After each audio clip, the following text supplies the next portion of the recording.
Peter Crypt here, with a story for you guys tonight.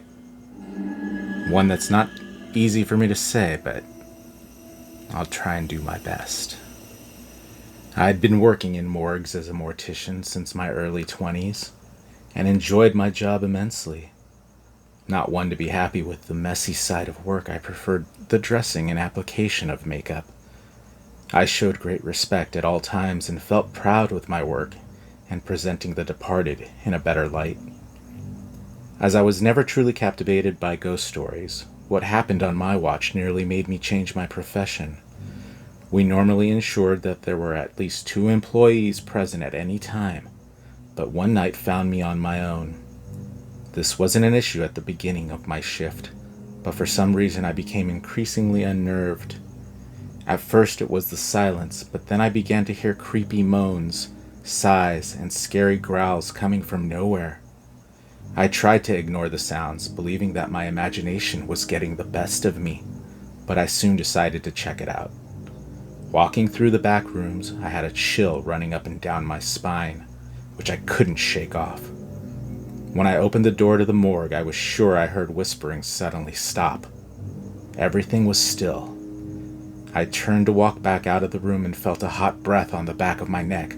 I spun around, but no one was there. Even though it was idiotic, I called out, "Is anyone there?" After a brief moment, I heard a whisper, "No one living." Even though I ran, I knew I'd have to go back. One cadaver I had to prep was what my colleagues called the rock spider. He was in the morgue. He was known as the rock spider due to the allegations that he had been a pedophile during the last part of his life. He hadn't been found guilty and had died at the age of 68. His funeral was the next day and I had to prep him. While I sipped my tea and tried to build up the courage to return, the silence was not as comforting as I expected. I dragged my feet back to the morgue and made sure that all the lights were on. I grabbed my case and went in. The air was a lot thicker in there and surprisingly warm. Despite the warmth, I continued to feel chills down my spine. The cadaver was on one of the tables and covered by a sheet. I pulled it down and started priming his face.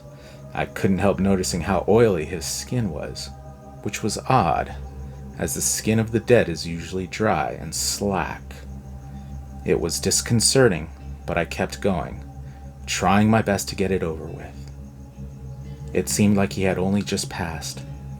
As soon as I began to apply the foundation on his skin, I heard a hoarse voice whisper, "Nice."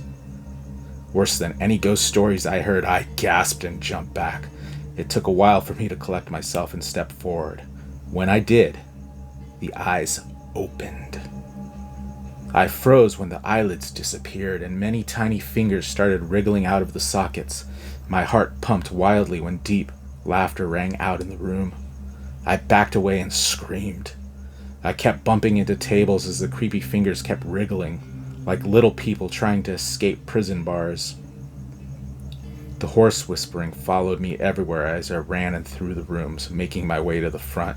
Phrases such as "run, run, run," and "come back" kept coming until I made it out of the building.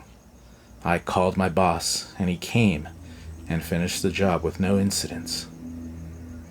Working with cadavers never scared me, but this one still makes me shiver in fear. Thanks for listening.